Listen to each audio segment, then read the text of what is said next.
Hello student, कैसे हैं आप सब। स्वागत है आप सबका मेरे यूट्यूब चैनल इंग्लिश क्लास पर। और आज एक नए वीडियो स्क्रीन वीडियो लेकर आ गया हूं, ठीक है।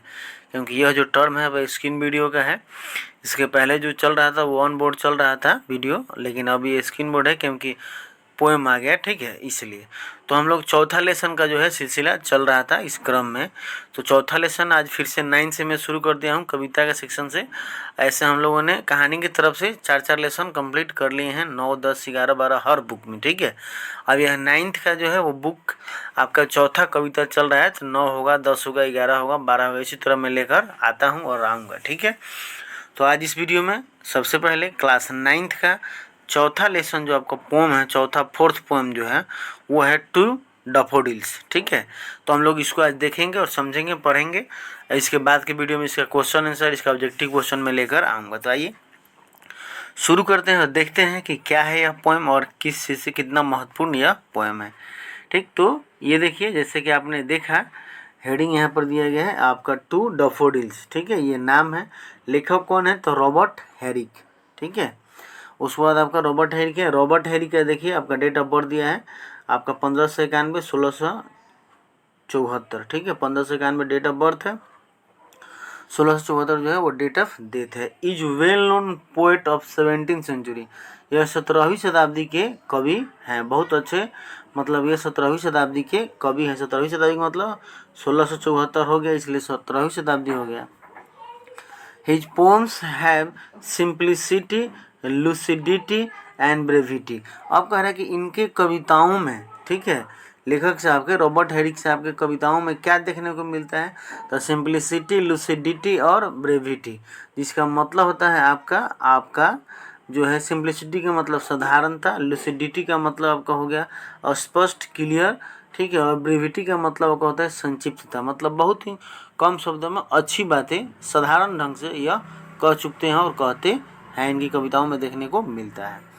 अगला कह रहा है कि दिस पोम टू डैफोडिल्स, यह जो पोम हम लोग पढ़ेंगे डील्स विथ, मतलब किसका वर्णन करता है, किसको दिखाता है तो the perishable nature of daffodil, daffodil के नश्वर प्रकृति को यह जो है आपका कविता दिखाता है, रॉबर्ट हेरिक साहब का डैफोडिल, ठीक है। मतलब कि नश्वर का मतलब क्या हो गया आपका, पेरिसेबल का मतलब नश्वर, जो नष्ट हो जाता हो, जिसका मृत्यु तय हो, फिक्स हो, ठीक। तो डैफोडिल जो फ्लावर है उसके आपका नश्वर गुण का यह वर्णन दिखाता है, करता है। Which ultimately suggest the transitory existence of all human beings, जो कि सुझाव देता है, अंततः हमें सुझाव देता है, क्या देता है कि क्षणिक existence of all human being, हर मनुष्य का, जैसे एक फूल सुबह खिलता है और दोपहर में मुरझा जाता है, उसी तरह एक मनुष्य के जीवन का भी लेखक ने इस फ्लावर से कंपेयर कर दिया कि मनुष्य का जीवन भी उतना ही है। मनुष्य धरती पर आता है, अपना रोल प्ले करता है और चला जाता है, ठीक है। तो मनुष्य के एग्जिस्टेंस को, अस्तित्व को जो है वह इसके मतलब कि क्षणिक गुण का उन्होंने इस पर तुलना करके बताने का प्रयास किए हैं लेखक साहब। Nothing is static in this world, कोई भी चीज़ जो है धरती पर अचर नहीं है, मतलब अमर नहीं है, एक न एक दिन उसका डेथ होना तय है, ठीक है। Marked by A note of sadness, एक बहुत ही सैडनेस के साथ, मतलब कि थोड़ा सा उदास ये पोएम है, मतलब सैडनेस पोएम में दिखाता है, लेकिन सैडनेस के साथ जो है बहुत अच्छी चीज़ों को बता दिए हैं हमें रॉबर्ट हेरिक साहब, ठीक है। द पोम हैज पेरी आपका फिलोसफिकल ओवरटोन, और यह पोएम जो है वह कैसा बताया गया था, एक दार्शनिक, ठीक है, एक दार्शनिक हमें जो है एक आपका कहिए कि ओवरटोन का मतलब क्या है, एक शब्द में हमें बताया गया है। एक दार्शनिक मतलब जाते जाते कहते नहीं है कि कुछ अच्छा कह जाना, उस सेंस में यह कविता जो है लेखक ने दार्शनिक सेंस में कहकर हमें चले गए हैं और लिख दिए हैं, ठीक है। तो चलिए अब देखते हैं पोएम पर, सीधे हम लोग शुरू करते हैं, ठीक। तो ये आ गया पोएम, देखिए लेखक साहब क्या कहते हैं उस डैफोडिल फ्लावर से। कहते हैं कि टू डैफोडिल्स, उसको टू मतलब कि संबोधित करते हैं डैफोडिल को। कह रहे हैं कि फेयर डैफोडिल, तो कैसे डैफोडिल, तो फेयर मतलब सुंदर, सुंदर डैफोडिल्स वी वीप टू सी, हमें तुम्हें देख कर रोना आता है। यू हास्ट अवे सून, क्यों, क्योंकि तुम बहुत जल्दी चले जाते हो, तुम अपने बहुत जल्दी जगह को तुम अपने रूप को, आकार को चेंज कर देते हो, बदल जाते हो। इसका मतलब ये हुआ कि मुरझा जाना। ठीक है। We weep to see you haste away so soon, बहुत जल्दी चले जाते हो। As at the early rising sun, सूर्य के सुबह, अर्ली राइजिंग सन मतलब सुबह की जो रोशनी है सूर्य की, उसके साथ तुम आते हो, मतलब खिलते हो। And has not attend his noon, लेकिन दोपहर तक नहीं रुकते हो। सूर्य तो अपने सुबह निकलता है, निकलने के बाद वह शाम तक रुकता है, दिन भर यात्रा करता है, लेकिन तुम उसके साथ खिलते हो, लेकिन खिलने के बाद उसके साथ दोपहर तक भी नहीं चल पाते हो। एस डैफोडिल, क्या तुम्हारी क्वालिटी है, क्या तुम्हारी लाइफ है, लेखक साहब कहते हैं। ठीक है। फिर कहते हैं स्टे स्टे, रुक जाओ रुक जाओ, ए डैफोडिल रुक जाओ। Until the Hastings day has run, उस समय तक जब दिन खत्म होने तक, हास्टिंग डे मतलब दिन खत्म होने तक तो रुक जाओ कम से कम। Has run, and has run जा चुका है, बट टू इवन सॉन्ग मतलब उस समय तक अगर तुम रुकते हो, until the Hastings day has run, जब तक वो चल रहा है, दिन जितना तक चलता है या जा चुका है, तुम अगर शाम तक रुकते हो तो क्या होगा, टू इवन सॉन्ग, तो शाम का प्रार्थना, पीछे वर्ड मीनिंग में दिया गया, आप लोग देखिए इवन सॉन्ग का मतलब क्या होता है। शाम का प्रार्थना, प्रेयर, जो चर्च वगैरह में गाया जाता है, चाहे हमारे यहाँ आरती होता है, आप अपने शब्दों में कह सकते हैं, तो हम लोग शाम में वो लोग गाएंगे मिलकर। एंड हैविंग प्रे टुगेदर, और मिलकर साथ साथ हम लोग संध्या वंदना भी करेंगे और प्रार्थना भी करेंगे। इसका मतलब क्या हुआ, प्रार्थना करने का फूल थोड़ी प्रार्थना करेगा। वो कंपेयर किए हैं कि जैसे हम रुक कर, मनुष्य का जीवन है कि आके रोल प्ले करते हैं, कुछ दिन रुकते हैं, ठीक है, ऐसा हम लोग का भी शॉर्ट टाइम है, कब चले जाना है कोई ठीक नहीं है। उस तरह से तुम रुक जाओ थोड़ा देर, हम लोग को बस दोनों का सेम क्वालिटी है, आना है, अपने रोल प्ले करना है, चले जाना है, तो तुम कुछ रोल तो प्ले कर लिया करो। ठीक है। And we having pray together, हम लोग साथ साथ प्रार्थना करेंगे। And we will go with along you, और मैं भी तुम्हारे साथ चलूँगा, मतलब हमारी भी जब यहाँ पर लीला ख़त्म हो जाएगी तो मैं भी तुम्हारे साथ चलूँगा। ए डैफोडिल, तुम रुक जाओ।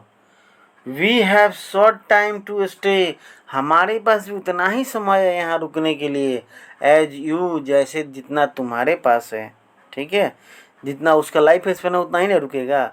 अब एक फूल का जीवन और हमारा जीवन दोनों के जैसा थोड़ी होगा, लेकिन एक फूल के लिए उसका जीवन लाइफ टाइम है, एक हमारा जीवन मनुष्य के जीवन के लिए मनुष्य का लाइफ टाइम है। ठीक है। लाइफ स्पेन है, किसी भी चीज़, किसी भी जीवधारी का अलग अलग लाइफ स्पेन होता है, उसका जीवन चक्र, जीवन काल जो है कितने दिन का, उस हिसाब से। तो जितना तुम्हारा है उतना ही हमारा भी है। We have short as spring, हमारे पास भी उतना ही स्प्रिंग है, हमारे पास उतना ही बसंत है, बसंत के मौसम है, मतलब बहुत शॉर्ट टाइम, बसंत आता है चला जाता है, जितना तुम्हारे पास है। ठीक है। नेक्स्ट लाइन, मेरे पास भी उतना ही स्प्रिंग है जितना तुम्हारे पास है। As quick a grow to meet decay, जैसे तुम तेजी से खिलते हो। अब स्प्रिंग की तुलना करते हुए कहते हैं कि जैसे तुम तेजी से ग्रो करते हो, खिलते हो, एंड टू मीट डिके, और तुरंत मतलब कि तुम्हारा मृत्यु से सामना हो जाता है। मिट डिके मतलब कि मुरझाने से सामना हो जाता है, मुरझा जाते हो। एज यू, जैसे तुम, और as anything we die, या कोई भी चीज़, जैसे लेखक शुरू में ही कह दिए हैं कि नथिंग इज स्टेटिक, कोई चीज़ अचर नहीं है, कोई चीज़ अमर नहीं है यहाँ। ठीक है। तो एनीथिंग जैसे कोई भी चीज़ है, उसी तरह वी डाई, हम भी एक दिन मर जाएंगे, मर जाते हैं। ठीक है। And as your hours do and dry away, जैसे तुम्हारे समय है, जैसे तुम्हारा समय है, तुम्हारा समय चल रहा है, वैसे हमारा भी है। एंड ट्राई अवे, और कोशिश करो। ठीक है। ट्राई अवे, हमारे जैसा। लाइक टू, कैसे, to the summer's rain, summer rain का मतलब हो गया आपका बारिश के, गर्मी के जो बारिश होती है उसको यहाँ तुलना किए लेखक। देखिए गर्मी का बारिश भी बहुत शॉर्ट टाइम के लिए होता है, तुरंत पूरा गर्मी हुआ, आया, बारिश पड़ा तेज़ी से और तुरंत छूट गया, फिर दिखता नहीं है, बारिश मिलता नहीं है। ठीक है। तो उस सेंस में लाइक टू, कैसे, कैसे, टू ड्राई, ड्राई अवे, सूखा करो, कैसे, the like to the summer rain, जैसे आपका जो है गर्मी का बारिश तुरंत हुआ, छूट गया, सूख गया, वैसे।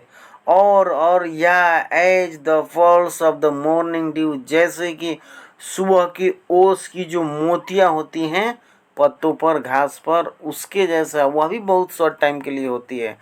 तुरंत सुबह दिखेगा, धूप लगेगा, गायब हो जाएगा, फिर ढूंढने से भी नहीं मिलेगा। Never to be found again, और फिर पुनः दोबारा वह नहीं मिलेगा। ठीक है।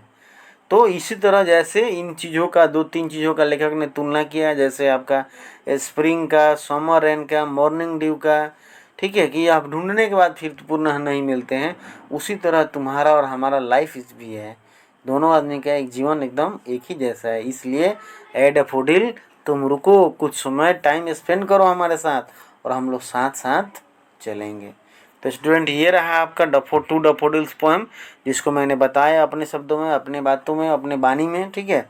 आपको कैसा लगा ज़रूर कमेंट करके बताइएगा। ठीक है। और एक वीडियो बनाने में बहुत ही मेहनत लगता है। आप ज़रूर एक लाइक कीजिएगा और कमेंट ज़रूर कीजिएगा, इससे मेरा उत्साह बढ़ता रहेगा। आप अब मेरे चैनल से जुड़े, आप मुझे देखें, सुन रहे हैं, समझ रहे हैं, इसके लिए आपको बहुत बहुत धन्यवाद। Thank you.